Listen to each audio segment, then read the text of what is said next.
Assalamualaikum warahmatullahi wabarakatuh. Selamat pagi, salam sejahtera buat kita semua. Semoga teman-teman sehat selalu. Ini adalah video kedua dari seri playlist Data Scientist.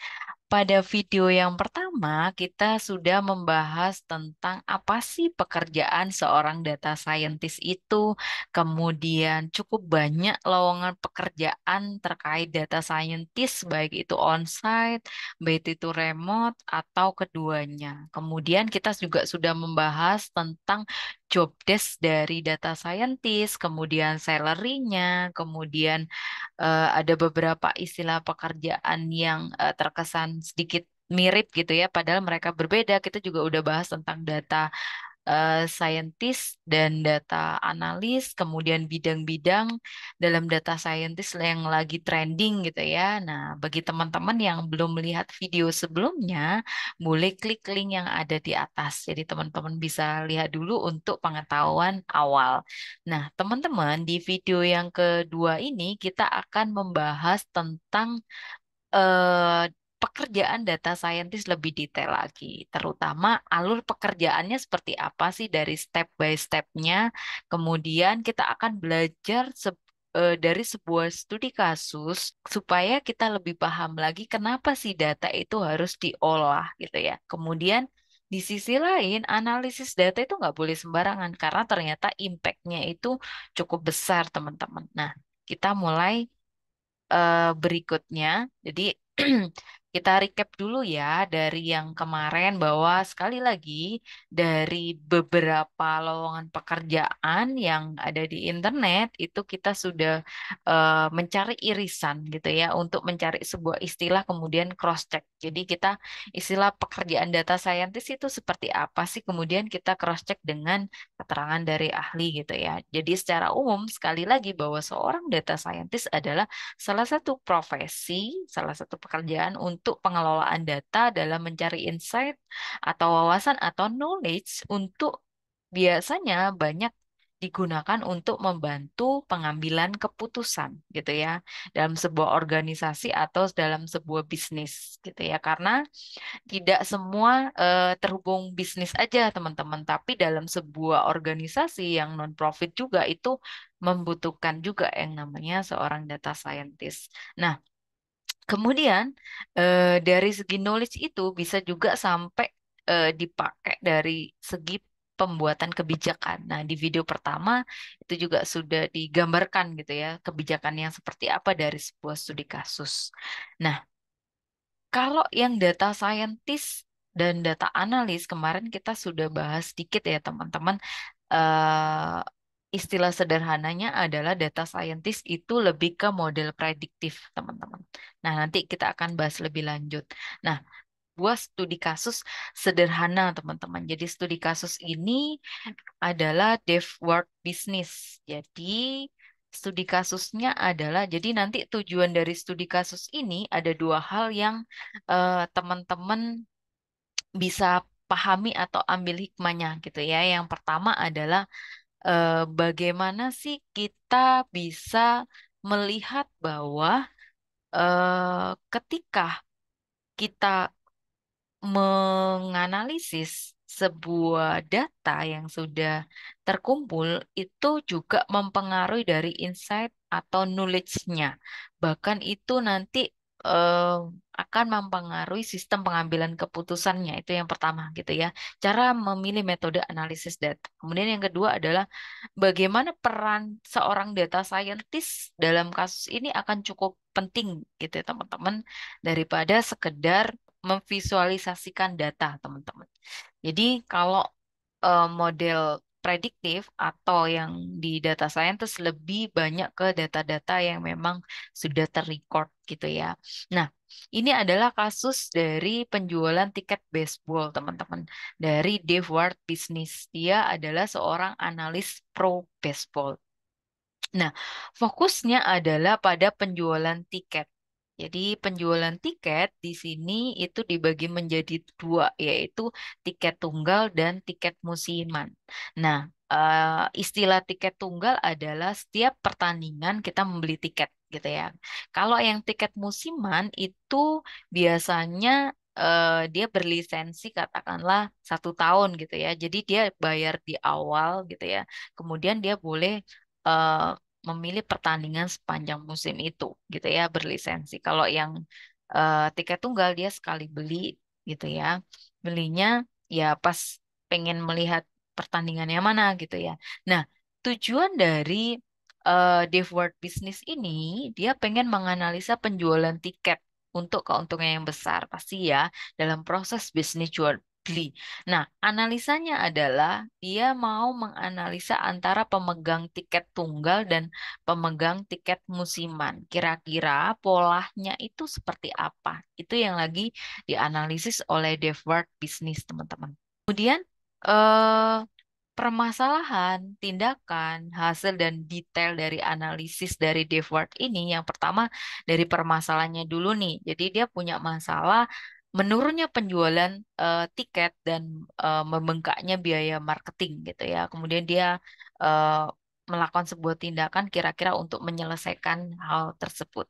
Nah, tindakannya dia memakai statistik sederhana, teman-teman. Jadi statistik sederhana ini seperti dia memanfaatkan membuat sebuah kuesioner untuk bertanya kepada pembeli tiket yang biasanya beli di perusahaannya dia gitu ya. Jadi tiket itu dibagi menjadi 4 tier atau sederhananya itu biasanya ini teman-teman kayak tiket yang VVIP, VIP, Tribun misalnya atau festival. Nah, itu tingkatan ya. Kita sebutnya tier tingkat 1, 2, 3, dan 4 gitu ya. Nah, dia eh, kuesioner gitu ya dari kuesioner dia menanyakan gitu ya kira-kira gitu ya dari tier 1 kata yang VVIP kamu kira-kira tetap mau beli eh, katakanlah kita fokus di tiket musiman gitu ya kira-kira kamu mau beli tiket musiman lagi nggak untuk tahun depan gitu ya nah dia menanyakan itu dengan metode skala Likert. Nah, skala Likert adalah sebuah skala atau pengukuran dalam kuesioner teman-teman yang biasanya dia punya skala gitu ya. Teman-teman pasti pernah menjawab sebuah pertanyaan kuesioner yang apakah kamu suka durian gitu ya. Ada skala 1 sampai 5 misalnya. Contohnya kita pakai skala 5 gitu ya. Sangat tidak suka, suka, netral, suka, suka banget misalnya kayak gitu. Itu adalah skala Likert. Jadi metode Devward-nya dia pakai itu. Kemudian dia menggunakan kuesioner skala Likert untuk menjawab itu. Apakah dia mau beli kembali untuk tiket musiman gitu ya. Nah, hasilnya adalah ternyata apa yang dikatakan, nah ini ya, ini cukup penting. Apa yang dikatakan oleh responden itu berbeda dengan kenyataannya gitu teman-teman. Nah, kita bisa bayangkan ketika kita mengambil insight atau knowledge dari sebuah kumpulan data yang sudah kita kumpulkan, tetapi salah persepsi, salah prediksi itu pasti nanti berimpact ya dalam bisnis yang sedang dijalani. Nah, ini hasil lebih detailnya, teman-teman. Jadi, lebih detailnya adalah yang ada di atas ini gitu ya, yang ada di atas eh sini tier 1, 2, sorry, tiernya ternyata ada 5 ya, 1, 2, 3, 4, 5. Nah, dia eh coba teman-teman fokus ke 2 kolom yang paling belakang, yaitu probably not dan certainly not. Jadi, ini ada pertanyaan kemungkinan tidak beli, gitu ya, probably not. Kemudian yang certainly not ini adalah hasil real data dari dev bisnis ketika dia kan penjualan tiket dia mencatatkan namanya siapa, ininya siapa gitu ya, profil pembelinya lah. Nah, kita bisa lihat dari hasil survei, teman-teman. He found that gitu ya, 69% fans yang ada di tier 1 gitu ya, tier katakanlah 1 itu adalah VVIP, dia itu bilang nggak akan beli lagi 69%. Tapi Stanley Note-nya, realnya gitu ya, yang ada di kolom paling terakhir itu cuma 45% mereka yang nggak beli lagi. Berarti kan tinggal cukup banyak ya 69 kurangin 45% sekitar sekian persen itu dia tetap beli gitu. Nah, kemudian sampai ke bawah ternyata eh, itu juga memang ada selisih dari realnya gitu teman-teman. Cuman yang perbedaan paling signifikan itu adalah yang dua di atas tier satu dan dua gitu ya. Dia ngomongnya apa, kemudian realnya apa gitu. Nah, ini dia menganalisa dengan sistem data science, katakanlah lebih apa ya, lebih dalam lagi daripada hanya analisa sederhana gitu ya dengan pengumpulan data kuesioner. Jadi dia memakai data record gitu ya teman-teman. Nah, kita tahu bahwa coba bayangkan kerugian yang dihadapi oleh Devward Business ketika dia, nah tadi masalahnya kan salah satunya biaya marketing ya. Ketika dia berfokus untuk memarketingin gitu ya dari tier 4 5 karena dia merasa kemungkinan untuk tidak membeli kecil dan dia berfokus di sana. Coba bayangkan bahwa hasil kuesionernya dia itu cukup rendah yang highly likely, likely dan maybe itu kan kecil-kecil semua ya untuk highly likely. Seneng banget gitu misalnya untuk membeli lagi. eh itu kan di bawah 80% ya nilainya 77, 75% gitu ya. Nah, beda lagi ketika si dev world business ini tidak putus asa gitu ya teman-teman. Dia bisa jadi putus asa untuk tier satu 2 3 yang VVIP, VIP katakanlah gitu ya. Waduh yang dia sekitar 69% dia nggak mau beli lagi, sekitar 65% dia nggak mau beli lagi. Jadi dia berfokus ke memarketingin gitu ya. Strategi marketingnya di 4 dan 5. Padahal kenyataannya gitu ya, yang nggak beli ya cuma 45%, nggak sampai 69%.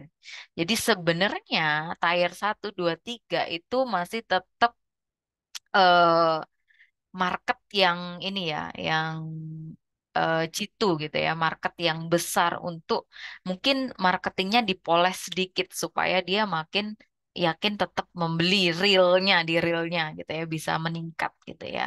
Jadi ini bisa mispersepsi ya teman-teman ketika si dev ini kemudian menyerah dan tier satu 2 3 misalnya dikurangin ini ya biaya marketingnya dia fokus di tier 4 5 dan di sisi lain juga bisa jadi ketika dia tidak memakai data untuk ini gitu ya customer segmentasinya Devward ini bisa jadi dia ya udah random aja semua tier satu 2 3 4 5 biaya marketing gitu ya di apa namanya ditawarin semua dengan segitu banyaknya padahal kita bisa bayangkan sederhananya gitu ya ketika kita memakai marketing itu katakanlah pakai pamflet gitu ya katakanlah 1.000 orang bayangkan aja misalnya 3.000 kali 1.000 orang gitu ya kemudian ya pasti ya ada yang nyangkut gitu ya tapi kan biaya itu belum lagi biaya ABC yang cukup besar biaya marketingnya pasti cukup besar beda lagi ketika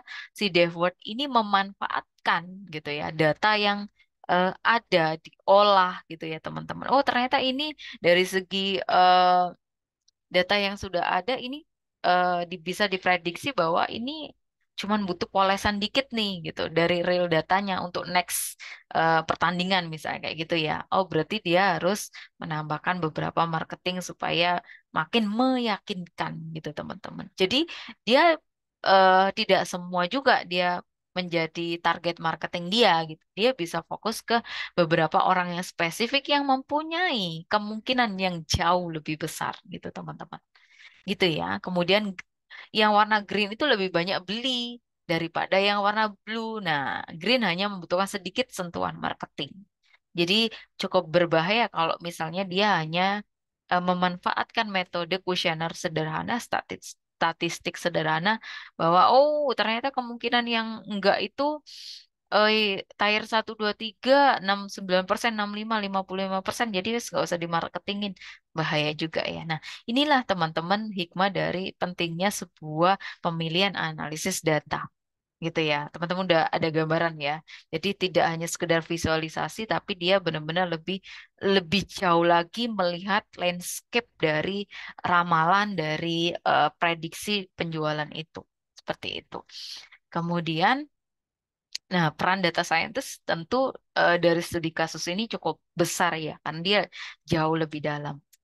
Nah, di sini juga kami paparkan gitu ya dari segi perbedaan tingkat pemahaman antar profesi gitu ya. Sekali lagi mungkin teman-teman masih ada yang bingung terkait ada data scientist, Bu, ada data analis, data engineer dan lain-lain. Coba kita fokus ke data scientist sama data analis, teman-teman. Jadi di sini kita lihat pada sisi modelingnya itu data scientist itu kebutuhan skillnya di situ adalah top atau paling besar yang dibutuhkan. Sedangkan di data analis itu adalah middle gitu ya.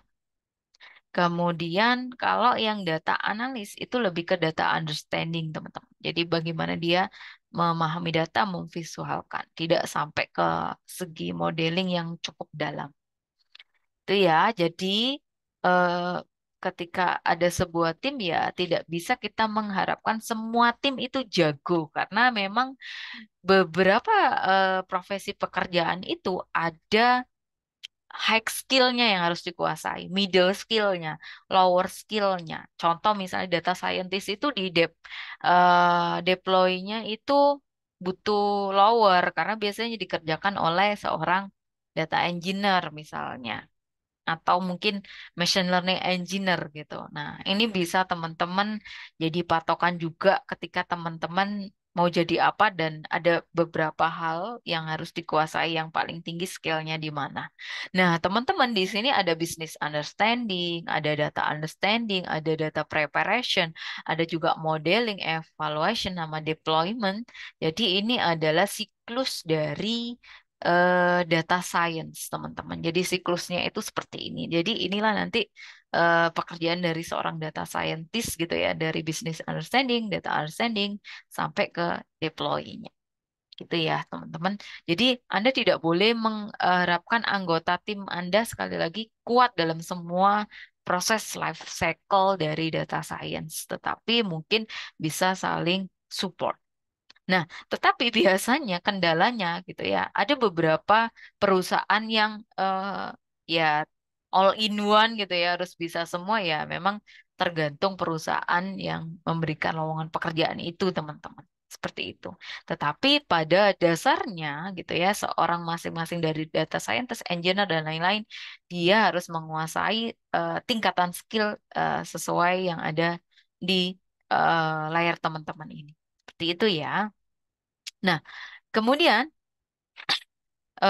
selanjutnya di sini mungkin muncul pertanyaan dari teman-teman Bu, mana yang lebih baik gitu ya? Karena saya lagi berfokus ke data scientist, jadi saya hanya bandingkan data analis dan data scientist yang kebanyakan itu eh, orang anggapnya sama gitu ya.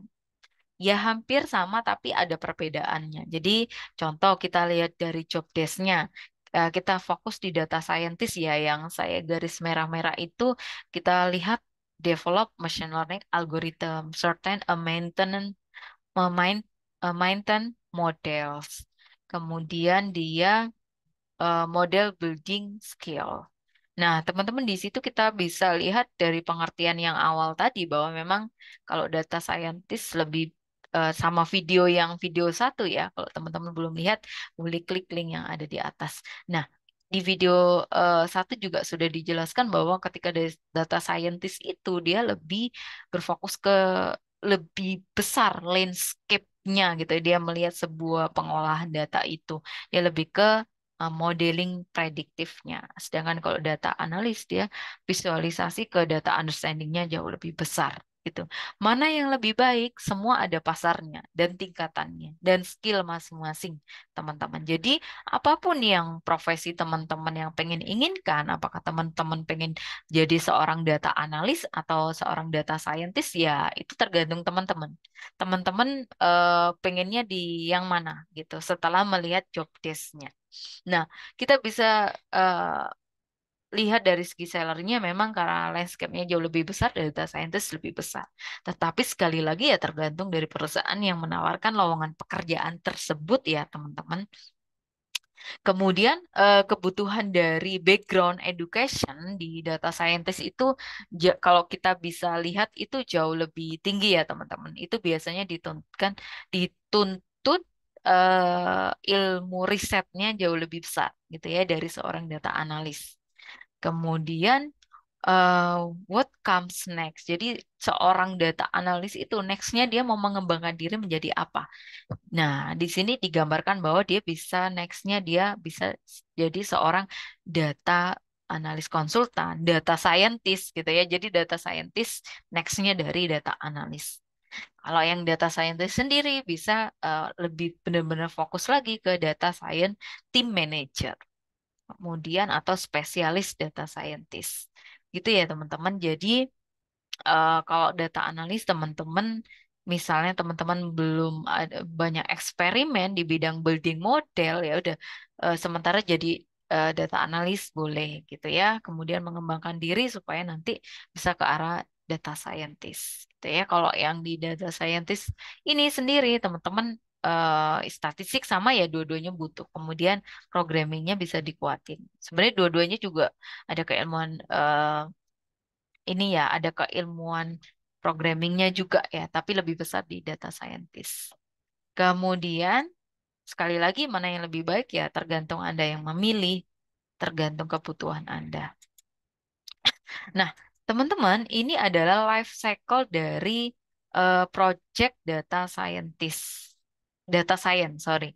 Jadi, metode Chris DM ini adalah salah satu metode yang ada di bukunya Matthew North ya, teman-teman nanti bisa baca online dan ini gratis. Ada 6 step gitu ya. Yang pertama adalah business understanding. Kemudian yang berikutnya adalah data understanding, kemudian data preparation, modeling, evaluation, sampai ke deployment.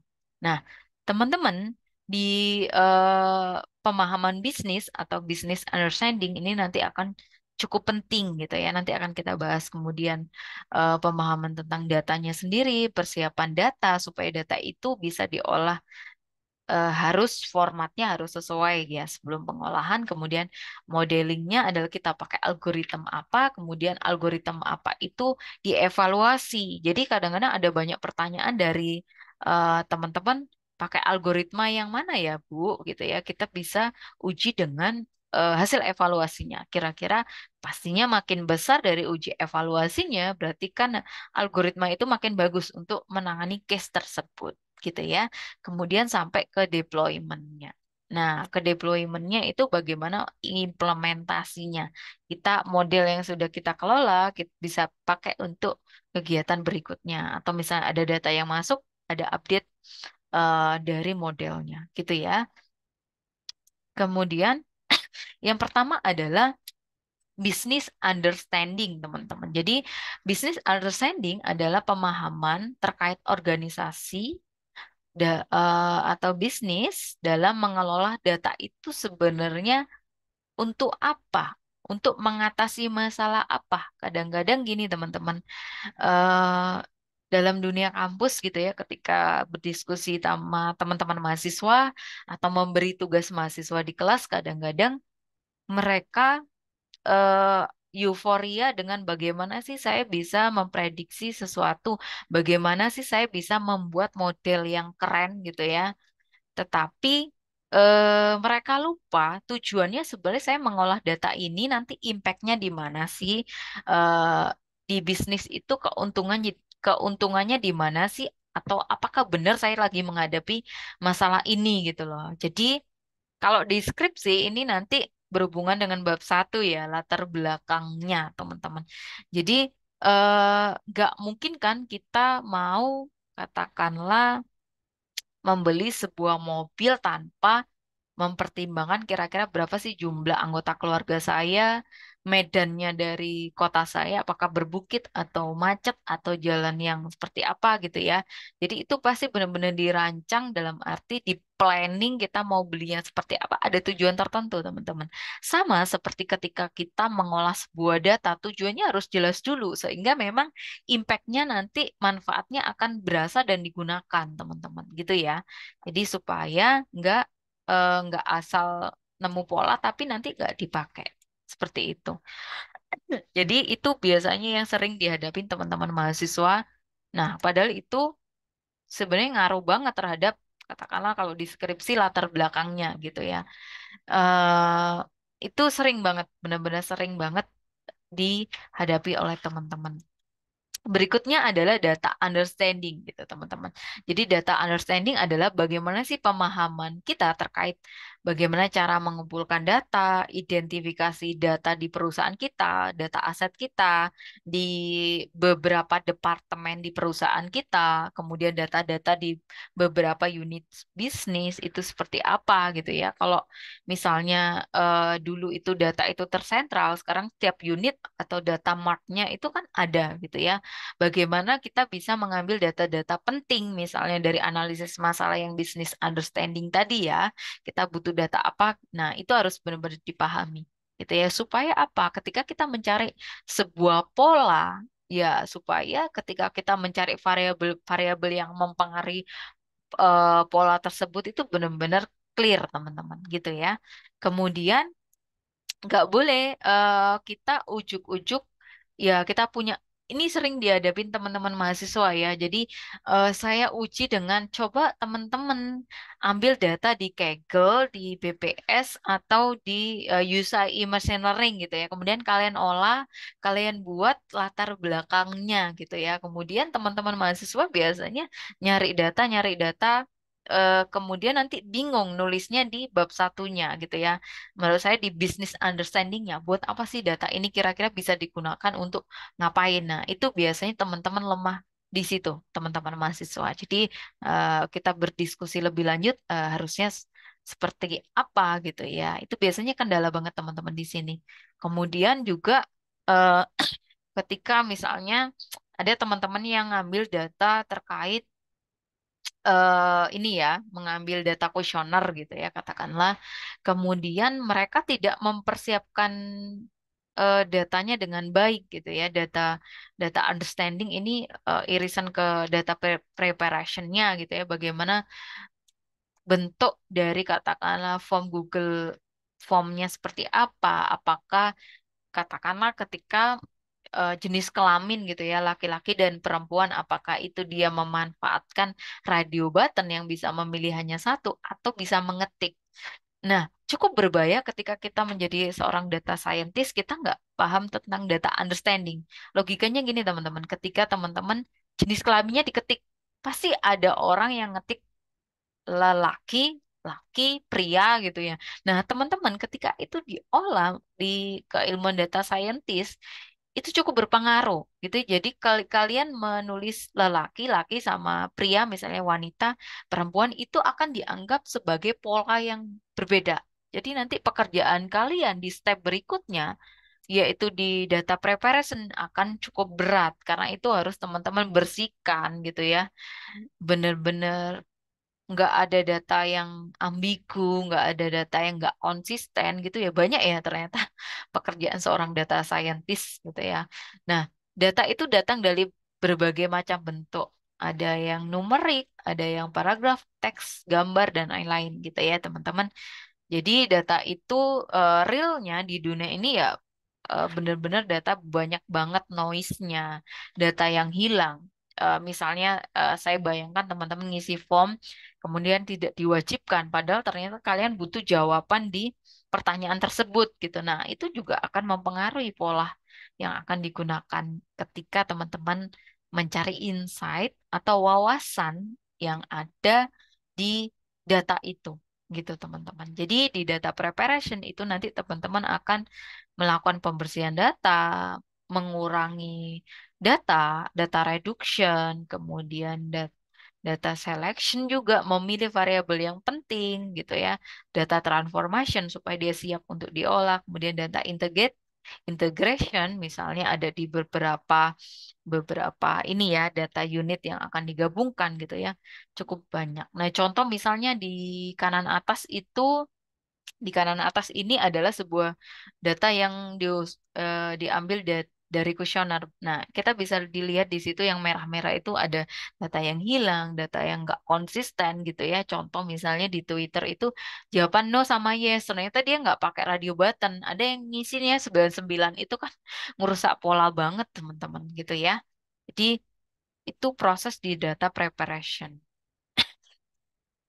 Nah, di modeling ini kita akan memilih algoritma apa sih yang teman-teman pakai buat mencari, mengidentifikasi, dan mencari pola pesan yang ada di tumpukan data dari teman-teman gitu ya. Ada banyak banget nanti teman-teman ketika klasifikasi saja, contohnya ya, itu teman-teman bisa pakai decision tree, naive Bayes, KNN, eh, ID ID tree, Cradle, kemudian banyak SVM, cukup banyak ya pilihannya itu cukup banyak. Jadi modelingnya teman-teman kira-kira pakai apa? Nah, di sebelah kanan atas ini contoh adalah modelingnya pakai decision tree, pohon keputusan, teman-teman, gitu ya. Nah, teman-teman, eh, hal yang penting gitu ya di modeling ini nanti teman-teman harus sesuaikan dengan eh, jenis tugasnya, mau klasifikasi, mau prediksi, itu pakai algoritmanya apa, ada banyak pilihannya masing-masing. Gitu ya. Jadi sebenarnya banyak dari teman-teman yang baru masuk di data scientist itu berfokus hanya pada modelingnya. Pokoknya saya olah dengan algoritma udah selesai. Padahal eh, nanti di next mungkin ada survei yang pekerjaan di data preparation sama data understanding itu hampir sekitar 50%-an daripada di modelingnya. Kita bisa bayangkan ya, oh ternyata modeling itu step yang kedua. Nah, step yang pertama itu ada lagi untuk seorang data scientist, teman-teman. Nah, untuk evaluasi ini biasanya menghadapi pertanyaan dari teman-teman yang sekiranya, Bu, saya pakai algoritma yang mana? Nah, teman-teman, sebuah algoritma itu kan nanti ditanam dalam sebuah mesin yang dia akan memprediksi. Kita bayangkan ketika kita pilih algoritma yang salah dengan akurasi hanya sekitar 60%, 70%. Itu kan logikanya berarti 30% itu false-nya ya. Nah, itu kan pastinya teman-teman kalau kasusnya cukup penting, misalnya prediksi atau analisis penyakit ya jangan pakai algoritma-algoritma yang akurasinya hanya sekitar 50-70%. Jadi teman-teman harus milih algoritma-algoritma yang sekiranya bisa menghasilkan akurasi yang cukup besar supaya implementasinya juga berhasil, nggak menyesatkan gitu ya. Nah, ada banyak teman-teman, ini contoh, hanya contoh di top 10 dari model evaluation metric ya di data science. Ada metrik, ada akurasi, precision recall, F1 score, ada MSA, ada RMSA, dan cukup banyak. Nanti tergantung kebutuhan teman-teman pakai yang mana. Atau bahkan teman-teman bisa coba gitu ya, bandingkan gitu ya. Nah, yang terakhir adalah deployment, teman-teman, atau implementasi di mana teman-teman akan menyiapkan otomatisasi model Anda. Jadi, teman-teman nanti bertemu dengan konsumen, keluaran model Anda, integrasi dari sistemnya gitu ya. Kemudian, bagaimana teman-teman bisa memasukkan kembali pembelajaran baru dari penggunaan model ke dalam model yang sudah ada, misalnya untuk meningkatkan keakuratannya. Gitu ya. Jadi ini deployment-nya. Ini banyak dikuasai oleh ML engineer, machine learning engineer, dan data engineer gitu ya di deployment ini.